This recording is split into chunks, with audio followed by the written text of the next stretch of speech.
Après toutes ces années d'études, il va sans dire que il reste très difficile de parler directement de soi, et j'ai moi-même, disons, beaucoup de difficultés à le faire, par discrétion, pudeur et bien d'autres choses encore dont il ne s'agit pas ici d'explorer les détails. Mais je tenterai quand même aujourd'hui de me soumettre donc à cet exercice que j'ai trouvé très intéressant à faire. Je ne sais pas, maintenant ça sera à vous de voir et de me dire ce que vous en pensez. Alors, commençons, comme on fait toujours, chronologiquement, puisqu'on est une historienne, par le début, une jeunesse révoltée, point d'interrogation. Que dire de mon enfance et de ma jeunesse? Quelle fut celle d'une petite fille juive qui fut témoin des transformations rapides qui ont vu passer le Maroc du protectorat français à la décolonisation, à l'indépendance et à l'arabisation? Toutefois, pour moi, comme beaucoup d'autres juifs, le fait français et l'omniprésence de la culture française furent déterminants dans tout mon parcours, structurant mon existence, alors même que les administrations coloniales et chérifiennes décidaient du sort des juifs du protectorat marocain, en particulier de leur nationalité. Très peu d'entre nous purent devenir français et sont demeurés des sujets du roi, comme on disait alors. À ma naissance, en février 50, ce qui deviendra l'axe principal de référence du judaïsme marocain autour de 3 grands pôles était déjà en place. Le Maroc, où la présence juive est attestée depuis plusieurs siècles. La France, du protectorat, établi au Maroc depuis 1912. Et aussi la France d'un certain colonialisme juif, comme on le dit aujourd'hui, identifié au franco-judaïsme des décrets Crémieux et de l'Alliance universelle israélite, ou de l'Alliance israélite universelle, avait transformé déjà la communauté juive du Maroc et ses rapports avec ses voisins. L'État d'Israël, enfin, troisième élément, dont la création venait tout juste d'être proclamée à la suite des tractations internationales de l'après-Shoah. Ma famille, implantée de longue date à Meknès, faisait partie de ce petit cercle de notables juifs, à la fois commerçants et intermédiaires attitrés de la communauté juive auprès des autorités françaises et marocaines. Traversée de part en part par ces bouleversements, ma famille oscillait nettement entre 2 pôles. Du côté de mon père, le choix du Yishuv, ou foyer juif en Palestine et ensuite d'Israël, ne faisait pas de doute. Depuis 1923, mon grand-père paternel avait tenté en vain d'obtenir son visa du mandataire britannique pour aller avec sa famille rejoindre ce qu'il appelait le pays de ses ancêtres. Il mourut avant de pouvoir réaliser son rêve de sioniste, porté par une foi inébranlable, mais ce sont ses 4 fils aînés qui l'accomplirent et qui, dès les premières heures de proclamation de la création de l'État d'Israël à l'été 48, embarquèrent leurs 2 plus jeunes sœurs et leurs très jeunes enfants pour aller s'y installer. Cette vague de départ clandestin des Juifs du Maroc vers un État d'Israël déjà en guerre fut le fait de quelques milliers de familles animées par ce messianisme du retour à la terre promise et que la création de l'État d'Israël rendait soudain possible. De cette famille de 10 enfants, il ne restait donc plus à Meknès que les familles des 2 sœurs aînées de mon père et lui, le plus jeune, qui attendait de se marier en septembre 1948 avant de rejoindre ses grands frères en Israël quelques mois plus tard. Du côté de la famille de ma mère, le portrait était quelque peu différent. Président de la communauté juive de Meknès et à ce titre juge du tribunal rabbinique, son père, qui était avec ses 5 frères des négociants en grains reconnus dans la région, exerçait aussi la fonction d'intermédiaire attitré des Juifs auprès des autorités françaises et marocaines. Ils étaient certes sionistes, mais avaient avant tout la fibre communautaire. Ses oncles, ou les oncles de ma mère, occuperont d'ailleurs la fonction ou les fonctions de président de la communauté tour à tour durant une trentaine d'années, soit à Meknès, soit à Casablanca. Avec ses 10 enfants, la famille de ma mère faisait ainsi partie du petit noyau de familles de notables qui occupaient des positions sociales et communautaires enviées à Meknès, mais plus généralement au Maroc. Il a fallu le décès de son père en 1948, à la toute veille de son mariage, pour que ma mère accepte de suivre mon père dans cette folle aventure du sionisme. Respectivement âgés de 18 et 20 ans, mes parents embarquent donc tous les 2 et à leurs frais sur un bateau à destination de Marseille avec l'intention de rejoindre la famille de mon père en Israël.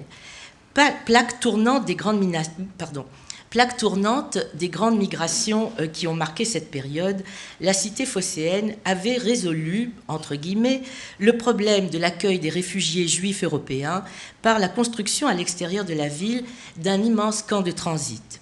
Les Juifs, qui affluaient aussi des anciennes colonies d'Afrique du Nord un peu plus tard, en attente de leur visa pour Israël, furent ainsi dirigés par l'agence juive et les autorités françaises et juives françaises dans ces camps du Grand Arénas, qui sont aux alentours de Marseille et qui sont maintenant beaucoup mieux connus grâce aux travaux récents de certains historiens. Hésitant sans doute à partir, mes parents y prolongèrent sans cesse leur séjour qui ne devait durer que quelques mois. C'est ainsi que je suis née dans un de ces camps de transit, à la clinique mise à la disposition des personnes du camp, dans la commune d'Aubagne, en février 1950. Au dire de mes parents qui ont passé dans ce camp près de 2 années complètes, dans des conditions très précaires, avec un bébé, la vie était difficile. Ils ne manquaient pas d'enthousiasme pour effectuer toutes les tâches d'entretien du camp, etc., et furent sans doute recrutés comme animateurs du camp, ce qui leur permit d'y rester un peu plus longtemps. Ils étaient tous les deux en charge de préparer les nouveaux arrivants à leur vie future en Israël. Ils étaient des chaliards, comme on dit. Alors, ils faisaient de l'accompagnement, de la formation à l'agriculture. Ils se débrouillaient, en fait, pour essayer de vivre en commun dans des conditions qui n'étaient pas extrêmement faciles. Ils en ont gardé un souvenir indélébile. Mon père, ancien chef scout au Maroc, était heureux de partager avec les autres ses talents et d'obtenir un maigre salaire pour faire ce travail. Ma mère, bien qu'enthousiaste au début, avait le mal du pays et trouvait les conditions de vie très difficiles. Et surtout, ils ne parvenaient pas vraiment à se décider à partir. Était-ce un avant-goût de ce qu'ils allaient trouver en Israël? Le choc était si grand que ma mère, qui me racontait combien elle se sentait dépaysée, déplacée, n'avait pas de mots pour décrire son désarroi. Une anecdote revenait souvent quand elle acceptait de raconter cet épisode de sa vie. Elle avait apporté avec elle son trousseau de jeune mariée, des vêtements tout neufs et des draps finement brodés comme on le faisait au Maroc. Mais elle réalisait très vite à quel point il était devenu inadéquat dans ce camp où il s'agissait avant tout de survivre dans le froid, la poussière et la promiscuité. Devenus des reliques de son ancienne vie, de fille aimée par son père et sa famille, ces vêtements témoignaient de l'inadéquation, du rêve sioniste entrevu par ces juifs aspirés par le départ vers la terre promise et de la dure réalité du camp de transit des personnes déplacées et des nouvelles aussi qui venaient d'Israël. Elle finit par émettre les plus vives réserves à l'égard de cette aventure qui pour elle était en train de tourner au cauchemar. D'autant plus que les nouvelles envoyées par la famille d'Israël n'étaient pas très bonnes. La guerre y faisait rage et 2 des frères de mon père avaient décidé de revenir au Maroc. Ils conseillèrent sans doute à mes parents de retarder encore leur départ ou de le remettre à plus tard. Sur ce point, les avis des uns et des autres divergent. 60 ans après, j'ai fait quelques entrevues avec quelques-uns d'entre eux et c'était impossible de savoir qu'est-ce qui s'était passé. En tout état de cause, il faut bien dire que la famille de ma mère, qui était restée au Maroc, inquiète de voir la tournure des événements, faisait vraiment pression pour qu'ils reviennent à Meknès. Après encore une autre année de tergiversation et de tentatives d'installation à Marseille dans l'import-export, évidemment, ils retournèrent à Meknès pour le mariage d'un des frères de ma mère et y restèrent dans le giron de la famille de ma mère. Il faut dire que pour la plupart d'entre eux, les Juifs du Maroc, au contraire des Juifs d'Algérie, qui étaient français bien sûr, ne purent accéder à la nationalité française qu'en nombre très restreint, et ce ne fut pas le cas de mes parents, qui ont dû alors rencontrer plusieurs difficultés à s'installer à Marseille sans les papiers nécessaires. C'est donc à Meknès, dans cette ancienne ville de garnison française, que je fis toute ma scolarité en français dans des écoles de la mission universitaire et culturelle française. École Jean-Jacques Rousseau, lycée Puy-Méreau pour le collège et lycée Paul Valéry pour les années de terminale. Aînée d'une famille de 4 enfants, je fus la seule de ma famille à étudier dans des écoles de cette mission. En ville nouvelle, puisque nous habitions là, ma sœur cadette de 4 ans fut dirigée vers les écoles de l'Alliance israélite universelle, au Mela, où elle put apprendre l'hébreu en même temps que le français. Mes 2 frères cadets, bien sûr, ont été obligatoirement dans des écoles juives, l'école normale de Casablanca pour l'un et de Talmud Torah à Meknès pour l'autre, où ils reçurent leur formation en français et en hébreu.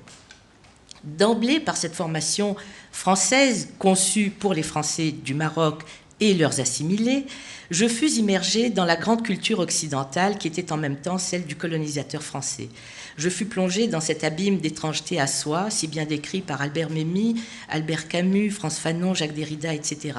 Certes, comme un autre originaire de Meknès, Marcel Benabou le soulignait dans son si beau livre Ménahem et les siens, jeunes juifs et marocains parlant français, nous avons amplement bénéficié de cette culture plurielle dans laquelle nous avons baigné. Nos grands-parents ou ont parlé avec nos grands-parents en arabe, ladino, judéo-espagnol, judéo-arabe. Nos parents passaient facilement et continuellement du judéo-arabe au français, sans transition, et nous parlions français dehors, mais aussi en judéo-arabe en famille et en hébreu pour les garçons à la synagogue. On a certes pu bénéficier de ces passages presque naturels aux différentes langues et cultures environnantes sans que cela nous pose de grands problèmes d'apprentissage ou d'adaptation. Aptes à distinguer les positions sociales et ethniques qu'ils révélaient, nous étions, que ces langues, que le parler de ces langues révélées, nous étions aussi très sensibles à ces manifestations de nos différences établies. Et celles-ci signifiaient bien un ordonnancement hiérarchique, strict et non négociable, incrusté dans un naturalisme qui fleurait bien le temps colonial. Les différences générationnelles, sexuelles ou religieuses étaient l'essence même de la vie sociale. Sur elles s'appuyaient les principes de la discrimination entre les gens, ou pour reprendre les termes de Françoise Héritier, sur la valence différentielle des sexes, des générations et j'ajouterai des religions, sans créer la domination. Ou encore, pour le dire autrement, il n'y avait pas un secteur de la vie privée ou publique qui ne témoigne de la domination des musulmans sur les juifs par la dîma, bien sûr, des hommes sur les femmes, donc une domination bien sûr sexuée, des adultes sur les enfants et les jeunes, etc. Toutefois, tout cela me paraissait absolument normal, je dirais même presque dans l'ordre des choses. Et il me semblait tout à fait normal aussi de contester cet ordre des choses, tant au sein de la famille qu'en dehors d'elle. Les espaces de contestation dans cette ville nouvelle, française, où nous étions installés, n'étaient pas très nombreux. C'est surtout à l'école que nous pouvions contester. Rassemblés en petits groupes de copains de classe, nous chahutions nos profs comme il se doit, sans autre conséquence que des heures de colle et quelques réprimandes. Il était plus compliqué, par contre, de contester l'ordre religieux établi. Avec quelques copains, nous avons bien paradé le jour du jeûne de Kippour sur l'avenue principale de Meknès en mangeant un sandwich, ce qui me valut une bonne paire de claques de la part d'une de mes cousines qui passait par là. Mais ça ne prêtait pas tellement à conséquence. Néanmoins, en 65 et 66, on chantait aussi Brassens, les Beatles, on jouait les pièces de Camus et de Sartre avec mes profs de philo et de français qui, d'ailleurs, commençaient à se découvrir de nouvelles affinités entre eux. En tout cas, tout cela ne semblait pas porter à grandes conséquences en dehors de nos petits cercles bien clos. Pourtant, une agitation sourde montait dans nos rangs qui finit par devenir plus dense en 67-68, l'année du bac, un vent de révolte ouvert soufflait sur le lycée. Et, mimétisme de colonisés ou pas, nous sommes entrés dans un mouvement de contestation semblable à celui qui enflammait les lycées en métropole au même moment.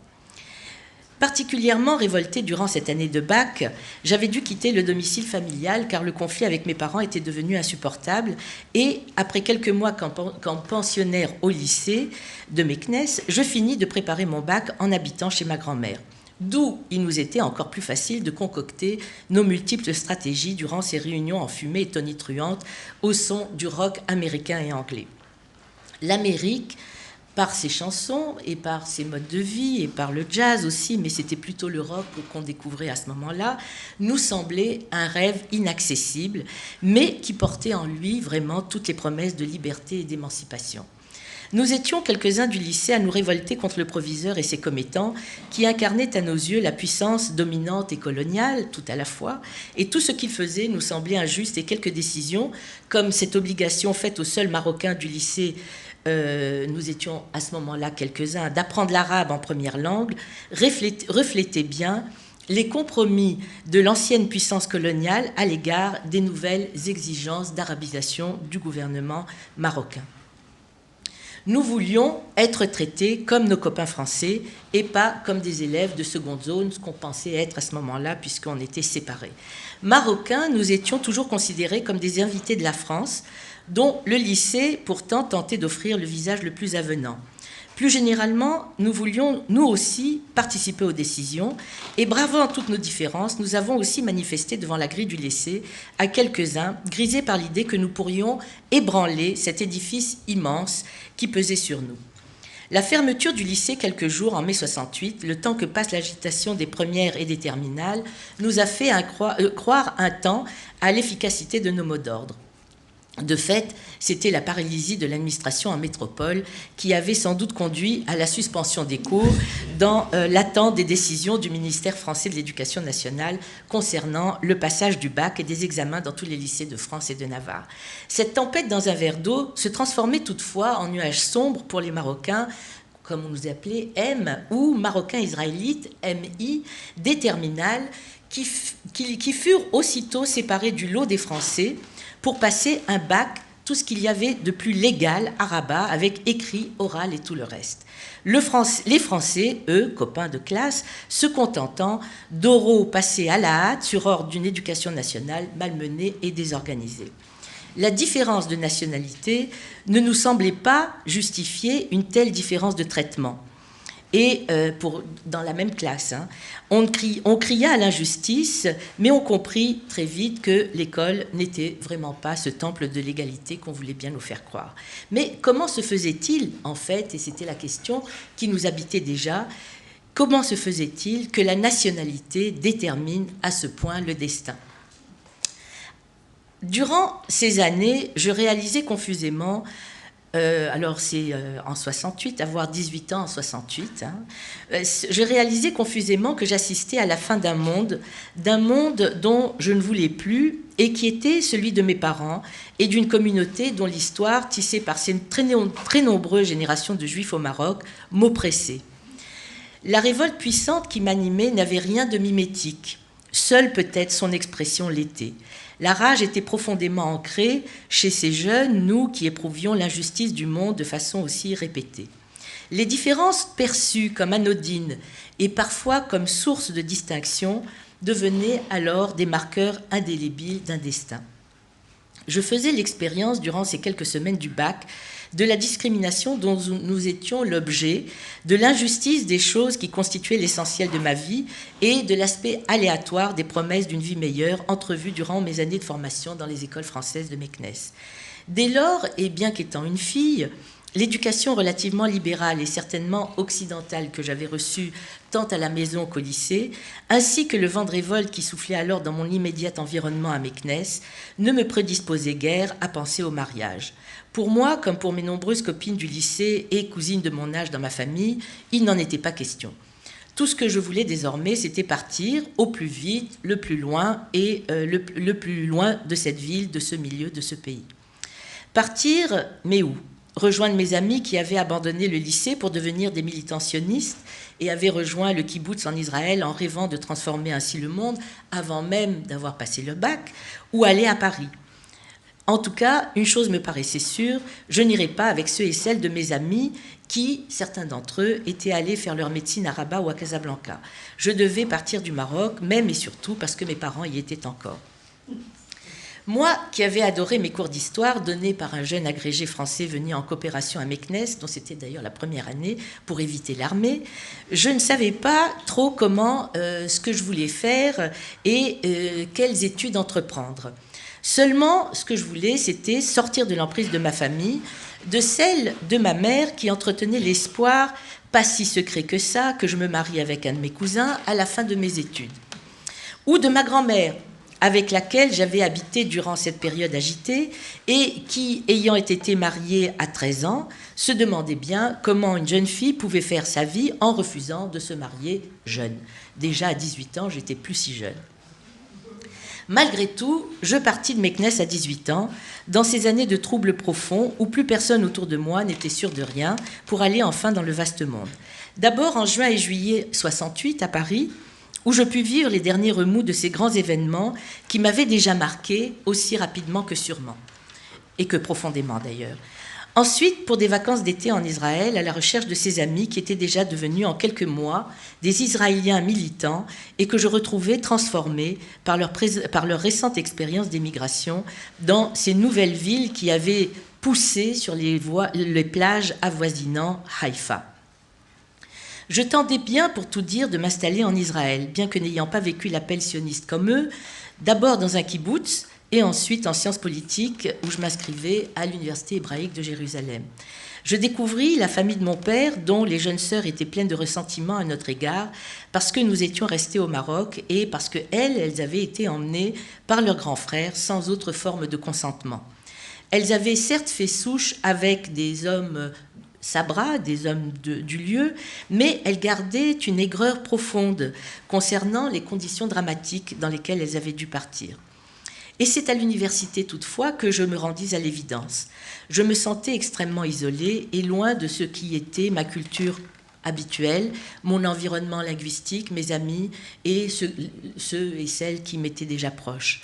Et puis, je crois que je n'avais pas vraiment la vocation peut-être d'une pionnière. Je décidai donc de revenir à Paris et d'y faire des études de médecine, concession au désir de ma mère et en conformité avec ce que faisaient nombre de mes amis. Je fus admise en PCEM, on appelait ça comme ça, c'était la première année de médecine à Orsay, et expérimentai les amphibondés et la contestation qui se poursuivaient par tous les moyens. C'était l'époque, vous la connaissez, des résidences séparées des filles et des garçons qui nous répugnaient et qui était alors l'objet de toutes nos revendications les plus insistantes. Je devins très vite une militante acharnée de l'UNEF pour la mixité des résidences universitaires et bien sûr pour la libération sexuelle que cela impliquait. Et qui, à mes yeux, cette libération résumait mon et notre combat pour l'abolition de toutes les discriminations. Si, dans cette section de l'UNEF, dirigée par l'OCI, on favorisait une libéralité de bon en loi, en fait, alors l'OCI, c'est l'organisation trotskiste, en fait, derrière une convivialité affichée d'ailleurs pour recruter la plupart du temps, régnait la discipline militante la plus stricte. Mais peu m'importait alors, pourquoi pas en effet ? La révolution prolétarienne et son corollaire, un militantisme inquiet et sans relâche, allait me permettre de donner un sens à ma révolte. Ce militantisme étudiant, qui loin de s'être essoufflé durant les événements de mai, avait repris de plus belle dans les universités et m'avait happé dans son sillage. Je devins une militante trotskiste à plein temps. J'abandonnai rapidement les études de médecine et m'inscrivais, parce qu'il fallait bien quand même que je m'inscrive, en licence d'histoire géo dans cette nouvelle fac de Vincennes, conçue expressément, me semblait-il, pour abriter nos batailles rangées entre groupuscules trotskistes et maoïstes. Car en effet, il me fallait, et c'était ça l'objet de mon changement, mieux comprendre l'histoire pour pouvoir étayer avec des arguments historique et véridique et convaincre les autres de l'imminence de la révolution prolétarienne. De cette période, maintenant largement racontée par ces différents protagonistes, qui étaient aussi souvent des camarades de classe à Vincennes et sur laquelle j'aimerais aussi revenir un jour, mais pas maintenant, je vous rassure, il m'est resté un grand sentiment de bonheur. Car ces années post-68, années qu'on a dites par la suite de toutes les dérives, furent pour moi extraordinaires. J'y rencontrai des profs d'abord, comme Claude Mossé, qui nous enseignait avec ferveur la Grèce ancienne et sa démocratie athénienne limitée, Jean Bouvier, Alain Plessis, qui nous firent comprendre les cycles économiques de Kondratiev, Jean Bruat, Jacques Julliard et Michel Vinocq, figures emblématiques d'historiens français engagés, mais qui nous enseignaient ou qui essayaient toutefois de nous enseigner l'histoire contemporaine, le très aimable Flandrin et ses passions pour l'histoire de l'alimentation, qui nous paraissaient bien ringardes à l'époque, Marianne de Bouzy et Marie-Noël Thibault, qui nous enseignaient l'histoire des États-Unis et celle du syndicalisme. Bref, une pléiade de profs attentifs et engagés comme nous dans des batailles pour monter le département d'histoire, qui était à ce moment-là juste à ses débuts, mais aussi pour changer l'université, ses pratiques, le monde et le reste. Et malgré l'engagement de la majorité d'entre ces profs dans le Parti communiste, qu'ils venaient ou allaient quitter, ou étaient sur le point de quitter, ou n'avaient pas encore quitté, ils nous ont permis, et elles nous ont permis de mieux définir nos engagements propres en développant d'abord et avant tout nos habiletés oratoires et rhétoriques. Plus encore, c'est là que je fus convaincue de l'intérêt et de l'importance de faire de l'histoire pour comprendre et faire de la politique. L'une et l'autre détermination n'allaient plus me quitter. Ces années me permirent de comprendre intimement que toutes les différences qui existaient entre nous, et elles étaient nombreuses, pouvaient être dépassées dans un combat commun et qu'elles ne déclenchaient pas nécessairement la grande mécanique de la discrimination et de la domination. Elles pouvaient aussi être le lieu d'une mobilisation et partant aussi d'une certaine autonomisation. Cette possibilité-là était pour moi d'une incroyable importance. Pour moi, le militantisme féministe, qui à Vincennes se traduisait par des pratiques de libération sexuelle surimposées au militantisme trotskiste, m'apparaissait comme permettant de battre en brèche certaines discriminations établies sur le genre et de réduire, et c'était surtout ça qui m'intéressait, de réduire le sentiment de l'aliénation que je pouvais alors ressentir face aux petits et grands chefs, et il y en avait beaucoup, de l'OCI ou des Mao, qui régnaient en maître sur les âgés à Vincennes. Car bien sûr, pour ces nouvelles stars de la jeunesse étudiante militante, qui constituaient notre univers de référence, nous n'étions que des jeunes femmes criant et vociférantes, mais aussi des mascottes qui pouvaient arborer quand elles étaient belles, et comme autant de trophées de la petite guéguerre vincennoise. Deuxième émigration, professeure et historienne à Montréal. En effet, j'y côtoyais dans ces salles des périodiques, c'était à ce moment-là rue de Richelieu, j'y côtoyais une prof de littérature française de l'université Concordia à Montréal, féministe de la première heure, Maïr Vertuy, et fondatrice plus tard de l'Institut Simone de Beauvoir, qui travaillait comme moi pour rédiger sa thèse et me convainquit d'envoyer mon CV, qui était fort maigre, je ne savais même pas que j'avais un CV, dans diverses universités au Canada pour offrir ma candidature. Sans grande conviction, je fis ce qu'elle me dit, ou même je crois que ce fut elle qui envoya mes premiers CV. Un poste à l'université me paraissait une perspective totalement lointaine, alors que je n'avais pas encore fini ma thèse et qu'à Paris, personne ne se souciait de ce que j'allais pouvoir en faire, pas même moi. Loin d'être saugrenue, cette idée de départ pour Montréal faisait d'autant plus son chemin dans ma tête que mes parents avaient fini par se décider à leur tour de partir de Meknès en 1974 pour aller s'y installer. Est-ce qu'ils choisirent Montréal plutôt que Paris parce que ma mère, sachant les difficultés d'obtenir des papiers de naturalisation français, n'avait pas très envie d'être confrontée à ces tracasseries avec toute sa famille, ou parce que sa sœur aînée, qui avait peu de temps auparavant décidé d'émigrer à Montréal avec ses enfants, lui vantait les mérites du Canada, réussissant à entraîner avec elle son plus jeune frère et sa femme, toutes ces raisons ont sans doute joué.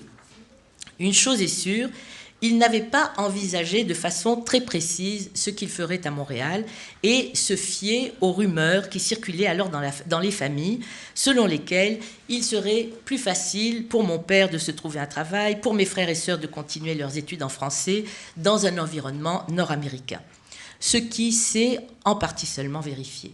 Quant à moi, j'avais reçu une proposition de l'Université du Québec à Rimouski, qui est à plus de 5 heures de Montréal, sur le bord du Saint-Laurent, presque en Gaspésie, je n'avais pas la moindre idée de où ça se situait, qui m'offrait de donner un cours sur l'histoire de l'Europe contemporaine à partir de janvier 1976, comme chargé de cours pour le semestre d'hiver.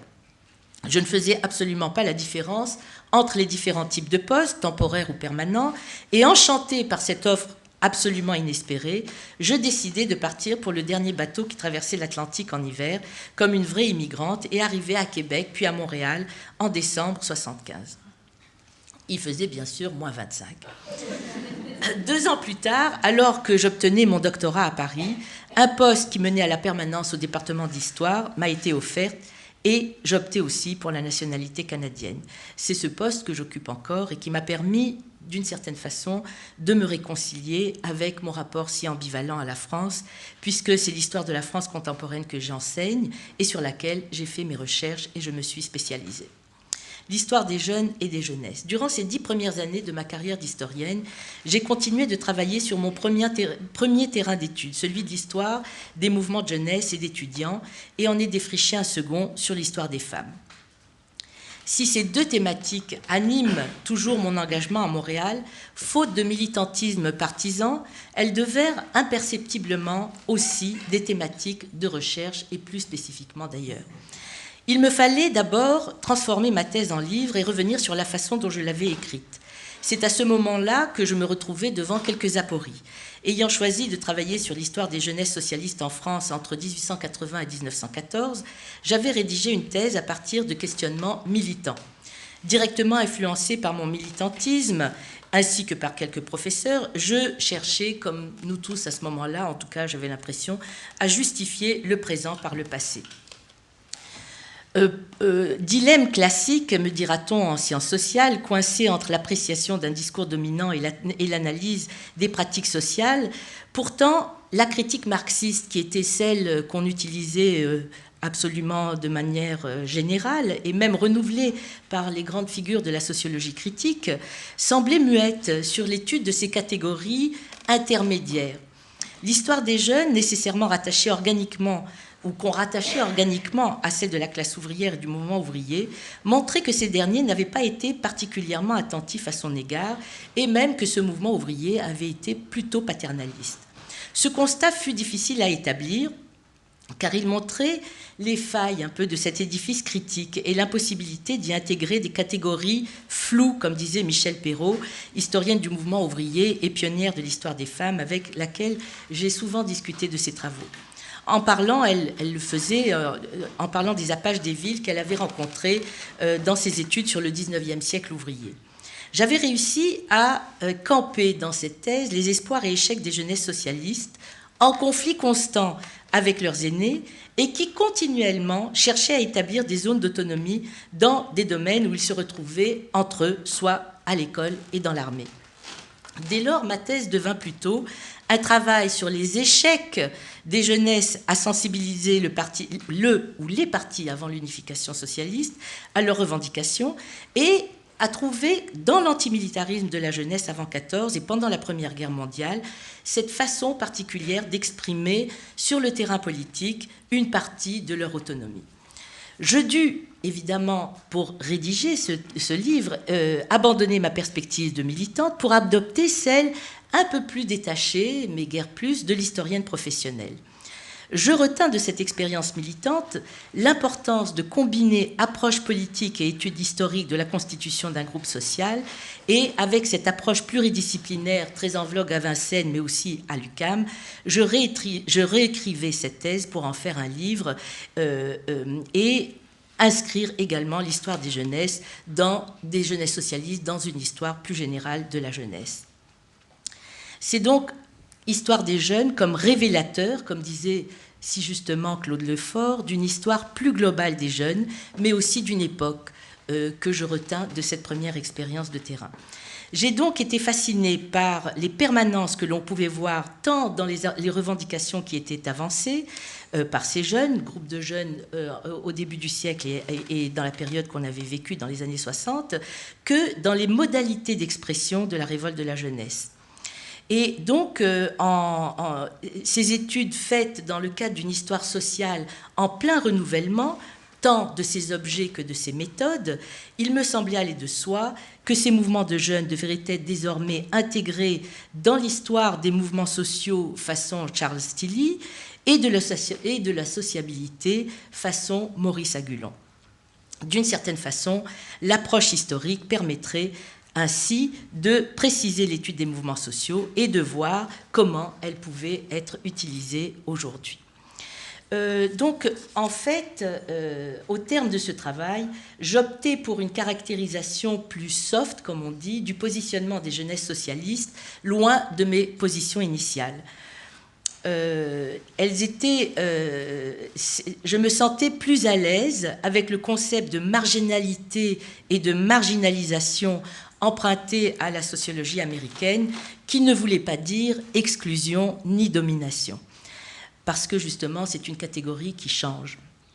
l'accent mis sur les revendications de la jeunesse, si stridente et novatrice, appelait, selon moi, une analyse historique plus nuancée, ce que la marginalisation des jeunes par le Parti socialiste au tournant du siècle pouvait signaler. Ainsi, pour un temps seulement, défini par l'âge, les jeunes étaient minorisés, mais aussi pouvaient se regrouper et contester, ce qu'ils firent abondamment, au point que cet âge est désormais considéré comme l'âge normal, entre guillemets, de la contestation, et ritualisé comme tel depuis quelques centaines d'années. Qu'y avait-il de spécifique dans la contestation de la jeunesse moderne? Certainement cette distanciation majeure ou rupture de la famille et la toute-puissance du groupe de pairs qui dicte désormais leur comportement aux jeunes, comme le montre aussi Anne Marison dans ses travaux sur les jeunes des années 50. Mon attrait et intérêt pour les constructions sociales des différences venait de prendre une première configuration historique. Ayant baigné dans cet univers de constante différenciation et dans ce jeu de références multiples et plurielles, je réalisais que par le travail sur les positions marginales des groupes de jeunes, j'avais réussi, peut-être, à révéler d'autres facettes du fonctionnement politique de la Troisième République dans cette période à leur égard. Ce terrain m'avait préparé, d'une certaine façon, à aborder celui de l'histoire des femmes. Car, comme pour l'âge, le sexe est une catégorie élémentaire des sociétés humaines dont il est important de comprendre comment elles se sont construites historiquement. En outre, on était en pleine explosion féministe, laquelle s'est imposée à moi dès mon arrivée à Montréal. J'avais certes côtoyé les féminismes et féministes françaises à Vincennes ou au MLAC et à Paris, avaient participé aux batailles rangées pour l'avortement et la contraception. Mais c'est à Montréal que je me sentis libre de pouvoir réfléchir davantage à mon engagement féministe. J'enregistrais alors, plus consciemment que par le passé, combien le militantisme trotskiste avait par bien des façons altéré la conscience que j'avais de la dimension sexuée de mon histoire. Et c'est, je crois, ce qui fit que je n'ai pas voulu rejoindre les quelques militants trotskistes présents à l'UQAM, surtout au département de sciences politiques. Leur discours n'avait plus de prise sur moi. L'émigration à Montréal m'avait en quelque sorte libérée du militantisme trotskiste que je trouvais un peu ringard et pour tout dire désuet. Les collègues qui l'incarnaient ne m'attiraient pas non plus du tout. Je les trouvais imbus d'eux-mêmes et avides de pouvoir sur les autres. Et parce que j'avais vécu 68 et ses divisions groupusculaires, je n'étais pas non plus très intéressée à participer au débat qui opposait les féministes entre elles, féministes marxistes, lesbiennes, radicales, etc., et qui minait, à mes yeux, leur action à Montréal comme à Paris. Rétrospectivement, on peut dire que ça ne les minait pas, mais que ça a encouragé cette contestation, mais je ne sais pas, je n'ai pas un avis là-dessus. Je fus rapidement déçue par l'aspect sectaire et carrément xénophobe des groupes militants que je rencontrais à l'UQAM et mis fin quelques années plus tard à mon engagement en leur sein. C'est sans doute cette forme de normativité dans laquelle baignait le féminisme québécois, très marxiste, mais aussi surtout très nationaliste québécois, qui était majoritaire à l'université et qui me rebutait. Nouvelle immigrante encore, et cherchant encore les modalités de mon adaptation à la société environnante, je trouvais étrange et exclusive l'affirmation souverainiste de la plupart des féministes québécoises que je rencontrais. Pour ces dernières, il ne pouvait y avoir d'égalité entre les hommes et les femmes qu'advenant la souveraineté du Québec.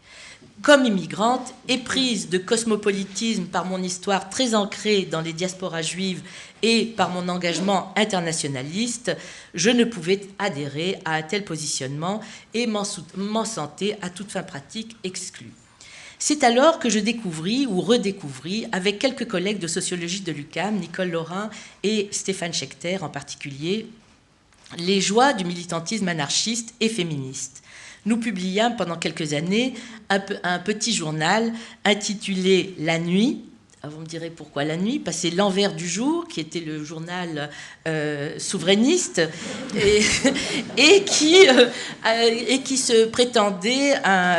alors nous, on disait la nuit sans Dieu ni maître, parce qu'on critiquait aussi le jour où nous serons maîtres chez nous. Et surtout... Avec ce petit groupe, nous avons tissé un réseau d'amis et de voisins très proches et très solidaires.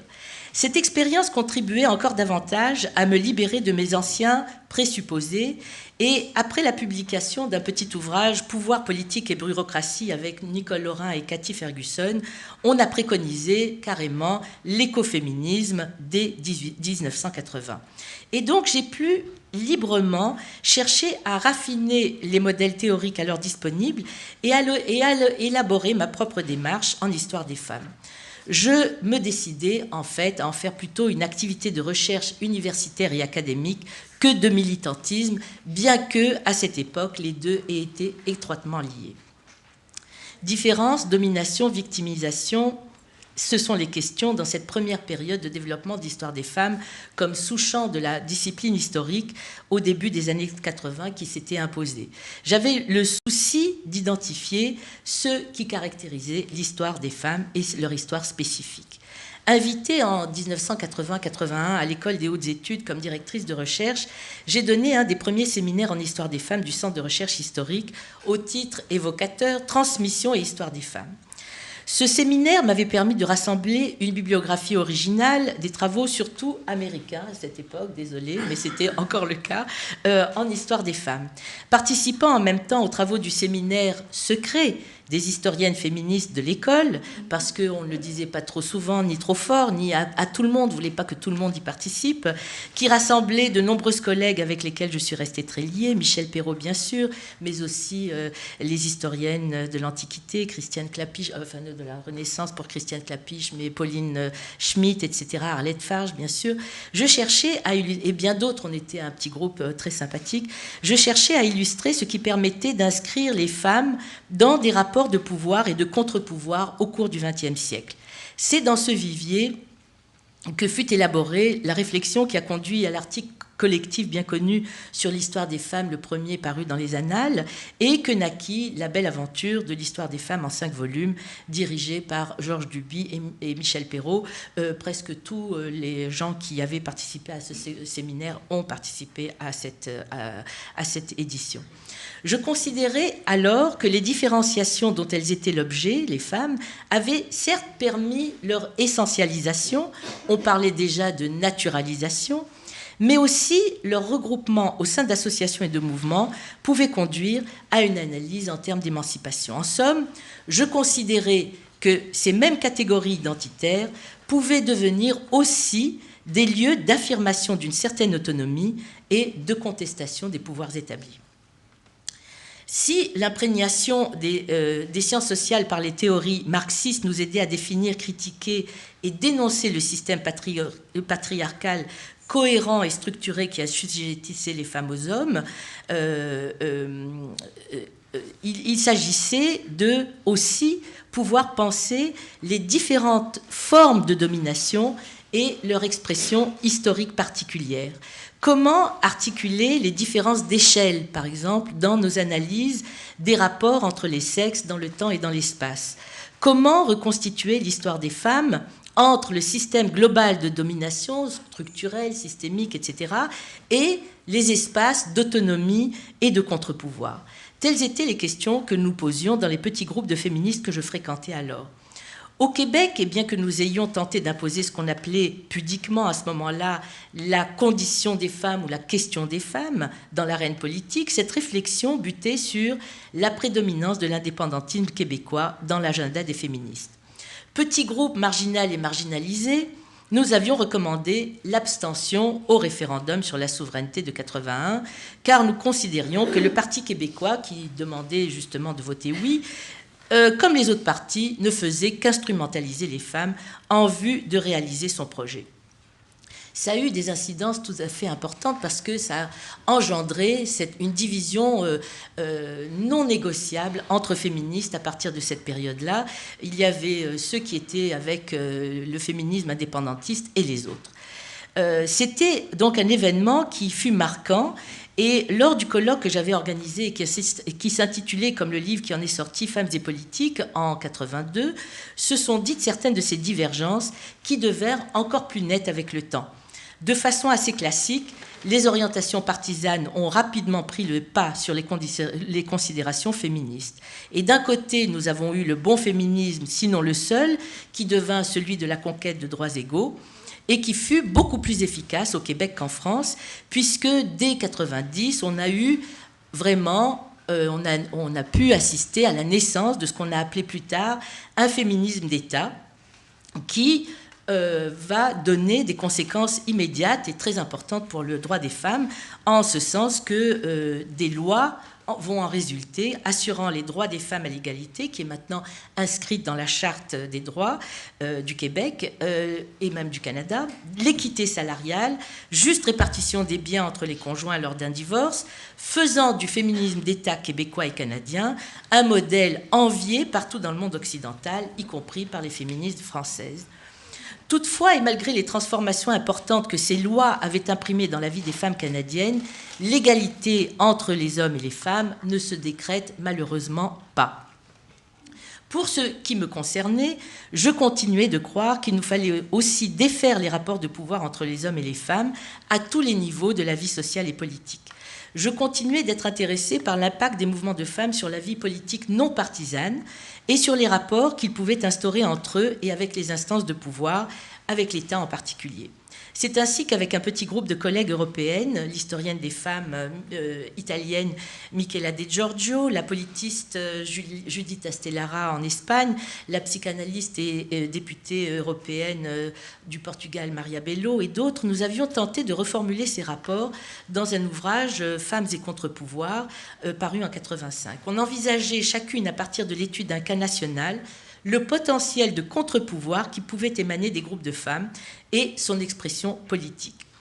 Si ces avancées théoriques et empiriques ont contribué à alimenter la discussion sur le potentiel subversif de l'action féministe, elles nous ont aussi permis d'établir des liens et des lieux de comparaison et de discussion sur le plan international. Montréal, qui avait abrité la première grande conférence féministe internationale organisée à l'initiative de Maïr Vertuy et secondée par plusieurs d'entre nous à l'université Concordia en 82, devenait un pôle important témoignant des avancées théoriques et politiques du féminisme. Ce sont ces réseaux internationaux de féministes, devenus aussi des réseaux d'amis proches, qui ont alimenté ma réflexion durant ces années et ont constitué pour moi un pôle important de référence et d'inspiration. Montréal devenait, avec Paris, un des endroits privilégiés pour ces rencontres encore aujourd'hui. Or, en soulevant les rapports ou les questions des rapports des femmes au savoir, à la langue, à la politique et à l'État à cette époque-là, on construisait aussi, sans le savoir, je crois, la plupart du temps, ce qui était en train de devenir, enfin ça on le savait, parce que là il y a eu un engagement aussi plus systématique et administratif, on était en train de construire ce qui allait devenir les Women's Studies, ou études des femmes, ou cours, enfin, dans les universités américaines et canadiennes. Contrairement à la France, où l'idée d'institutionnaliser ces discussions et débats dans des programmes universitaires était largement contestée par les féministes elles-mêmes, qui voyaient une sorte de cooptation qui aurait édulcoré la puissance contestatrice du mouvement, mais aussi qui était bloquée par les instances administratives, bien sûr, de l'université et des instances de recherche, extrêmement hostile à voir un champ comme ça nouveau s'installer dans l'université. Alors, contrairement à la France, nous avons fondé à l'UQAM un des premiers centres d'études et de recherche féministes du Canada.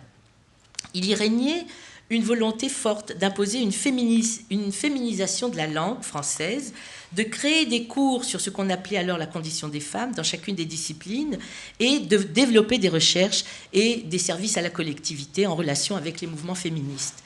Nous nous heurtions bien sûr à l'opposition, l'indolence ou l'indifférence des collègues de l'administration et de nos départements respectifs où nous étions presque toutes en minorité. Mais le mouvement féministe québécois était fort et notre détermination aussi, ce qui nous permit de faire beaucoup parler de nous avec nos propositions d'altérer la sacro-sainte langue française pour créer des nouveaux termes qui, en rendant visibles et audibles les fonctions occupées par des femmes, a permis justement un déblocage de cette langue. Mais aussi, nous avons pu créer des cours d'histoire, de sociologie et de sciences politiques. J'ai donné, alors que je venais d'être engagée comme prof substitut, c'était le premier poste que j'avais à l'automne 77 au département de sciences politiques, le premier cours Femmes et politique, qui attira des centaines d'étudiants et auquel j'invitais les grandes stars du moment comme Maria Antonietta Macchiocchi, etc. Ce succès, qui traduisait bien l'effervescence qui accompagnait le mouvement féministe, me desservit sans doute, car quand vint le moment de candidater au poste d'assistant professeur qui s'était ouvert au département de sciences politiques, le département, après maints débats, décida de m'offrir une moitié de poste, l'autre étant pour une autre femme qui n'avait pas encore obtenu son doctorat, mais qui était québécoise de souche. Il ne faisait pas de doute pour ses collègues que 2 femmes pouvaient accepter de partager un seul poste de prof.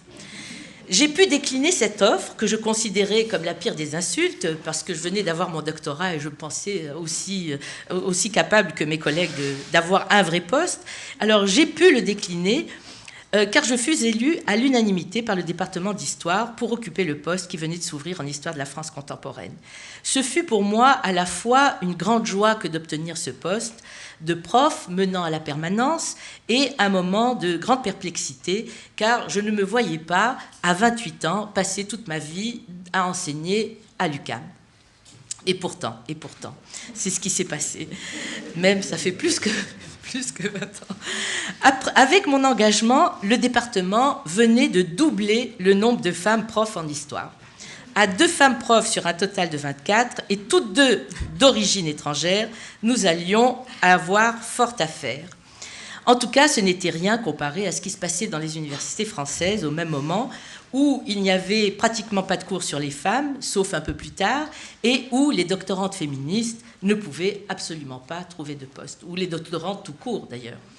Au plan des recherches, une certaine unanimité régnait dans les rangs de mes collègues.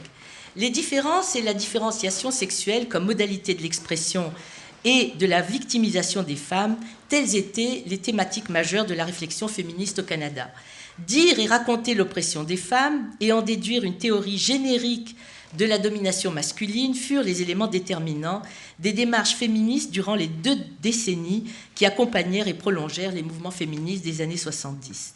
L'aliénation, soumission, subordination des femmes à ces modes de domination signalait l'importance d'une analyse critique qui permettrait de débusquer les mécanismes de domination et leur intériorisation par les femmes elles-mêmes, les formes symboliques de la domination qu'il fallait combattre et dénoncer.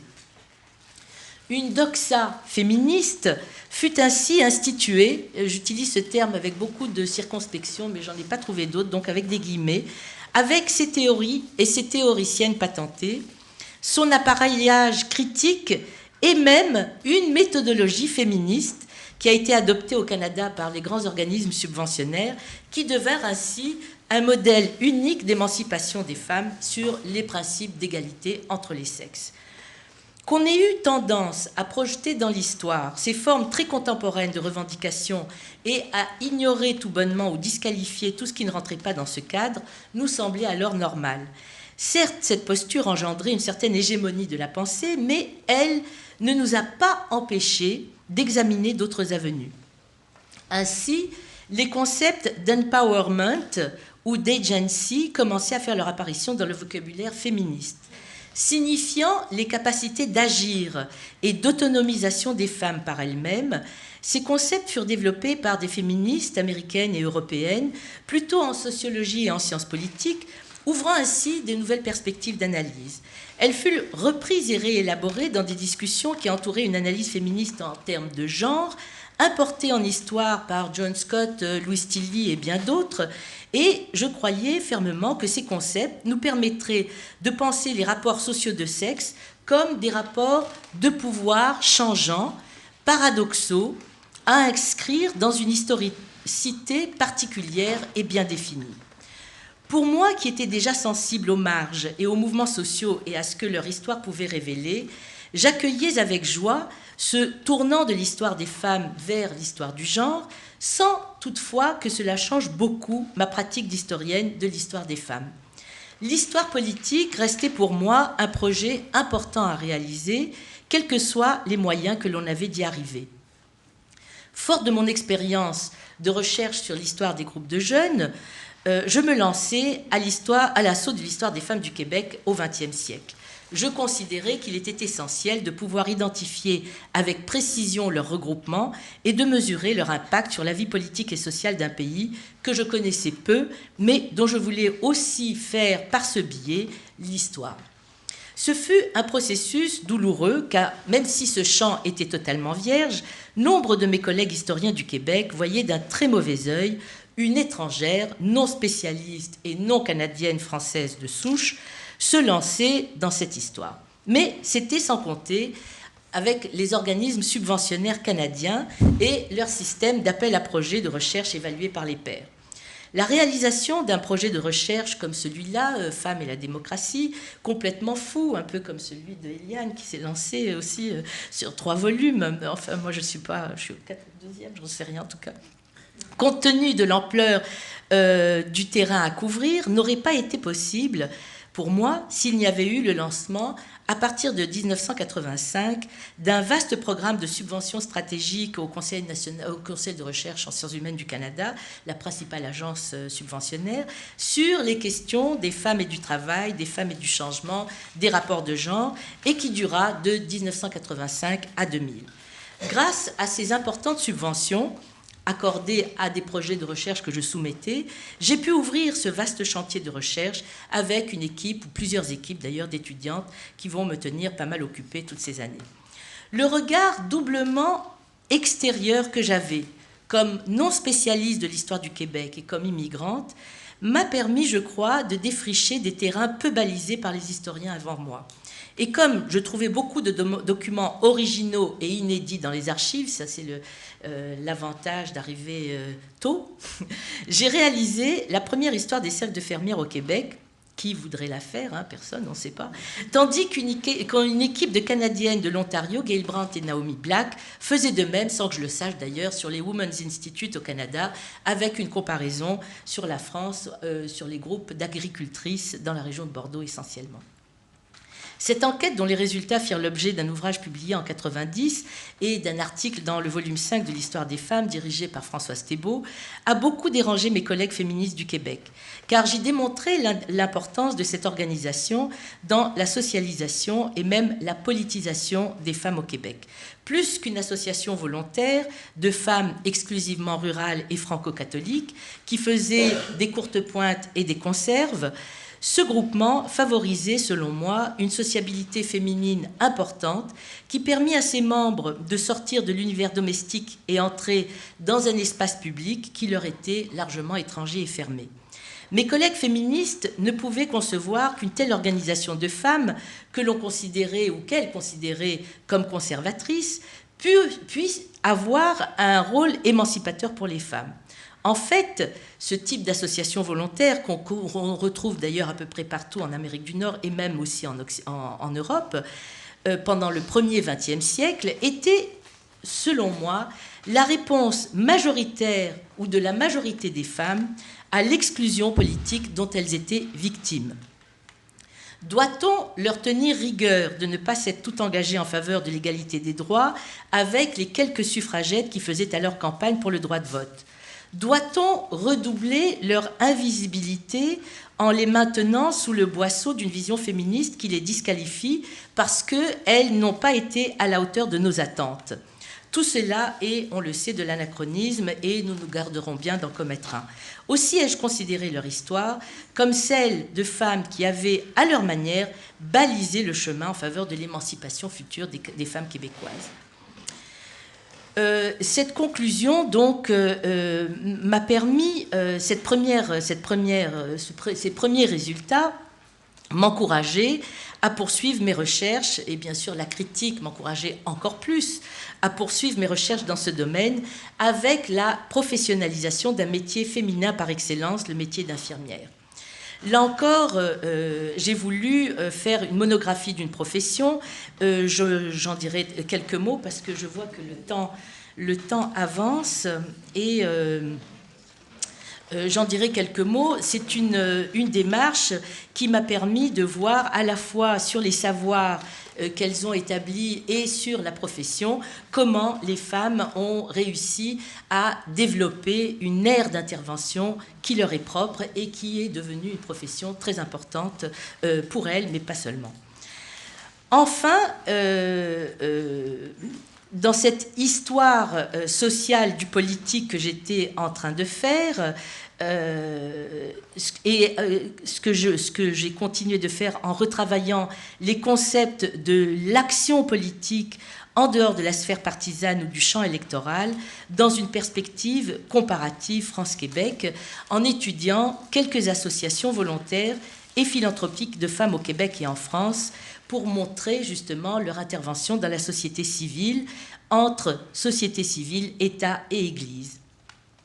L'étude d'associations transnationales de femmes franc-maçonnes, laïques, juives, protestantes et catholiques, actives au Canada et en France, m'a permis ainsi de faire quelques progrès dans cette démarche. Leur contribution à la transformation de l'État, par l'avènement de politiques publiques établies sur le genre au Canada, au Québec et en France, me semblait essentiel à souligner et à montrer. Que l'on caractérise aujourd'hui cette histoire des associations comme contribuant à faire l'histoire de la construction des identités de genre me semble extrêmement important, mais me semble contribuer à la dépolitisation de cette démarche de recherche. Et en fait, comme je l'ai montré depuis ces dernières années, ces femmes vont en fait vont utiliser les qualités entre guillemets naturelles de mère qui leur sont assignées par le discours dominant pour le transformer en compétences nouvelles qu'elles ont pour assumer exclusivement des fonctions d'infirmière, travailleuse sociale ou pour obtenir le droit de vote. À ce titre, et pour mémoire, le suffrage féminin fut obtenu dans les pays anglo-protestants pendant ou après la Première Guerre mondiale et en France et au Québec, monde catholique oblige pour les mêmes raisons, en fonction des services rendus par les mères durant les guerres. Ainsi, à cette démarche dite constructiviste, je voulais ajouter la perspective politique. Comment ces associations contribuent-elles à la politisation des femmes, à leur accès à la citoyenneté et à l'élargissement de la sphère civile durant cette période, annonçant à leur façon le féminisme de la deuxième vague? Ont-elles contribué à transformer des pratiques de délibération interne à la sphère associative en stratégie plus large d'intervention politique et de représentation démocratique? Et dans quelle perspective? Pour faire prendre en compte l'intérêt général de common good ou pour faire valoir leurs intérêts particuliers? L'analyse en termes de sphère civile et de politique publique me semblait permettre de sortir des paradigmes dichotomiques pour identifier les interactions entre les deux. Je vais conclure parce que là, je pense que j'ai pris trop de temps. Quelques mots pour la conclusion. Et en tout cas, pour dire sur ces associations, ce qu'il y a d'intéressant, c'est qu'elles éclairent aussi des débats très contemporains sur la nature des États-providence. Et donc, ces associations, je considère qu'elles ont permis d'élaborer des formes particulières d'intégration à la vie politique et à la transformation des stéréotypes féminins. Que dire en conclusion? Je dirais quelques mots pour conclure sur ces aspects des recherches que j'ai menées et qui me conduisent à insister sur quelques éléments spécifiques de chacune des thématiques abordées dans cette conférence. Premièrement, la réflexion sur la nature de nos démocraties et sur le rôle de la société civile, c'est-à-dire aussi sur celui des associations volontaires, alimente un débat important parmi les philosophes politiques, Amy Gutmann, Iris Young, Charles Taylor, Will Kymlicka, etc. Mais elle s'inscrit aussi dans le renouvellement de l'historiographie de l'histoire politique, qui est très important actuellement. Un rôle plus important, me semble-t-il, est attribué désormais à la sphère civile dans l'établissement des grandes réformes adoptées, par exemple, par la Troisième République au début du siècle, ou plus récemment sur les transformations de l'État français par des mouvements sociaux, immigration, etc. Il me semblerait donc très important que nous nous livrions à une conceptualisation fine de l'impact qu'ont eu les féminismes sur la démocratisation de nos démocraties. Cette réflexion me semblerait plus intéressante que celle qui se limite, comme elle le fait aujourd'hui, à opposer communautarisme à l'américaine, à universalisme républicain et français. Deuxième remarque, la question de la religion est, me semble-t-il, incontournable pour qui veut mieux comprendre l'histoire des féminismes, mais pour comprendre aussi leur futur. Le pluralisme religieux, plus ou moins favorisé selon les pays, est un élément important non seulement de la sécularisation plus ou moins rapide de nos sociétés, mais il permet surtout un autre type de rapport des femmes à la démocratie. Comme féministes, nous ne pouvons pas faire l'économie d'une réflexion approfondie des rapports entre genre et religion. Ainsi, les débats sur le foulard et autres signes religieux me semblent devoir être encadrés ou recadrés dans une perspective où les discussions ou les normes devraient être remplacées par l'acceptation des expressions religieuses plurielles, laïcisées et différenciées. Ce qui ne veut pas dire, bien sûr, que les acquis de l'émancipation des femmes et de la laïcité devraient être remis en cause. Troisième réflexion, les données comparatives permettent déjà d'établir que des liens très étroits unissaient les féministes et les mouvements féministes par-delà les frontières nationales, que ce soit pour les organisations confessionnelles ou pour toutes les autres, conférant ainsi à ces regroupements une légitimité et une assise essentielle à leur action. Souvent, on va voir ces associations dire « Ah, ben vous savez, dans les autres pays, on faisait comme ça », et ainsi faire intervenir les revendications et les réformes par le biais des organisations internationales. Alors, l'approche transnationale ou internationale ou internationale s'impose ainsi dans ce type de recherche et modifie sensiblement les anciennes déterminations concernant leur caractère bourgeois, conservateur ou autre. Je crois qu'on pourrait travailler encore aujourd'hui à élargir les assises des féminismes à travers des rencontres et représentations multilatérales et transnationales, ce qui contribuerait à rendre nos propositions plus audibles et légitimes. Enfin, et pour finir sur le mode plus personnel adopté dans cette présentation, sur les 40 ans de féminisme que j'ai vécu, je dois dire combien elles ont bouleversé ma vie et l'ont transformée. Au-delà des réflexions académiques que l'histoire des femmes et du genre ont pu me conduire à faire et dont je me suis efforcée ici de retracer le cheminement, c'est le formidable bouleversement personnel et collectif qui demeure à mes yeux la marque du féminisme contemporain. Plus rien ne sera jamais plus pareil après la révolution féministe. Il ne s'agit pas seulement de dire, comme le faisait Lénine de la révolution russe, quel était le résultat du fait qu'en haut on ne pouvait plus et qu'en bas on ne puisse plus, enfin je ne sais pas si on ne veut plus, en haut on ne veut plus et en bas on ne peut plus. Je crois que la révolution féministe a touché tous les domaines de la vie sociale, politique, intime, privée, comme rarement une révolution avant elle. Elle a durablement transformé les modalités de la vie en société et engendré une division nouvelle de la vie en commun. Nous tentons depuis 40 ans d'en rendre compte, comme historienne et analyse des sciences humaines et sociales, empêtrée que nous sommes à en faire le constat, tout en vivant les déchirures et paradoxes qu'elle nous impose.